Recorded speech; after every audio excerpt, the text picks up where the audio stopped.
Rodney, and this is Candace.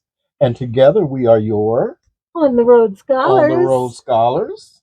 This lovely blanket that we have. We have some merch coming up, so Yes, just be ready for it and look for it. Yeah, it's been a while since we've done an update. We have been in Desert Hot Springs since November. Yes. November 1st, or right at the end of October. And I'm like, the one thing we're going to talk about this weather, this wind. Oh my but before we do that, let's do what we planned to let's do. do that. Okay. Hey, we're talking about how this system all works. A lot of people ask us about life on the road and comparing it to being a homeowner and then being out here on the road. And one of the things is your utilities, right? So when we're traveling, we pay for gas, of course, but we also have a very large propane tank. It runs about 75 gallons. So if we finally ran it empty, February 15th? Mm-hmm. Say that right? Yeah. And we ran it, empty. We basically just used it for gas, and now we have both of our heaters fixed. We got those fixed up in New Hampshire. Mm-hmm. And so just brand new motors for the heaters. And so now we use those as needed, and it's just perfect. So we filled up, and this is what was really expensive because we were totally empty, 61 gallons. That means it was bone dry. And all right. That equated to 300 and what was it? $6? Yeah. $306. Propane out here is $4.99 a gallon. Yeah. When we first filled up in Texas, we paid $1.74. Yes. Per gallon. That was back in when we first got it. November of 2021. So it's only been a year and a half. In Texas, the prices are cheaper. And then we filled up in, where was it? Rochester, New York. Rochester, New York, before we came out here. And I think it was $3.29. Yeah. Yeah. So it was almost double what we paid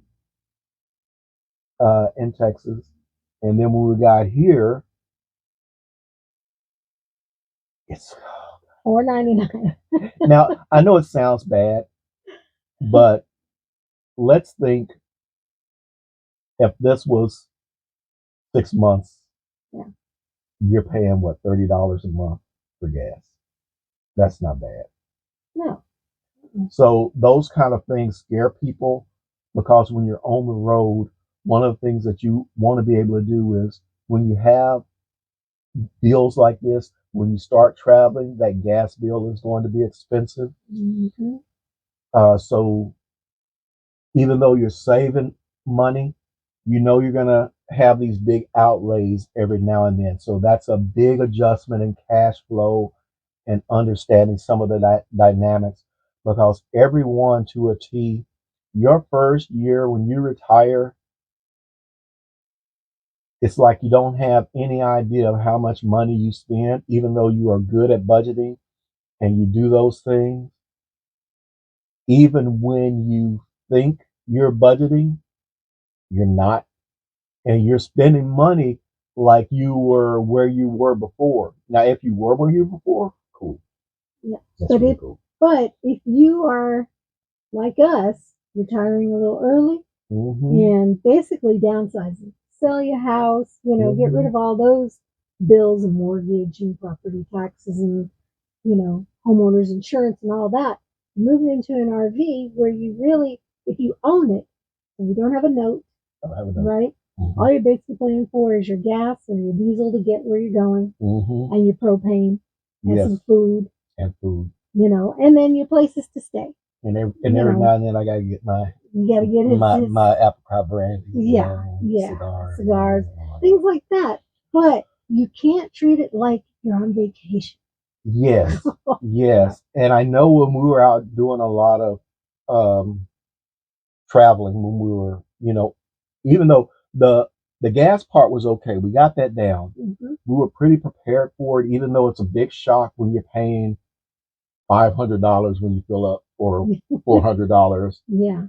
Those are big shocks. But remember, you're not paying for gas every week. Right. In your car. You pay for gas, you travel 200 miles, you stop, top it off, or 300 miles, top it off, go back again. That kind of keeps it down. Mm-hmm. So we have learned, we did start only traveling. We think we started traveling like 4 hours or 5 hours. Then we cut it down to 3 and 2. So the most we ever travel is going to be 2 to 3 hours because we can do quite a bit of distance and just break the trip up. Mm-hmm. And so that kind of helps. But we've been dealing with the propane issue. And now this is the first time that we've ever had to just take it totally empty. Yeah. Yeah. And so these are the kind of things that you have to understand, and you don't get scared. Right. None up here doing my gas, and I knew we were low, but But if you're hooked up, so right now we've been fully hooked up. We haven't been boondocking, and so that means we're plugged into the city electric, city water. Yeah. So you can choose if you want to use your propane heaters or not.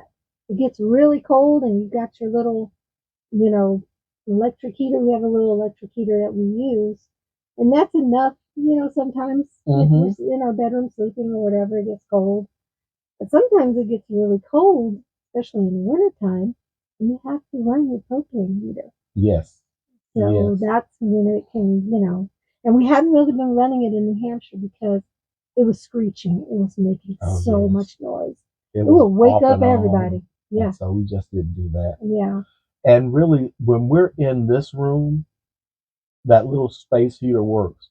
Back in our bedroom, we could just close one of the doors and the space heater works. So we're comfortable, very comfortable. Mm-hmm. Matter of fact, sometimes you just get hot and start sweating.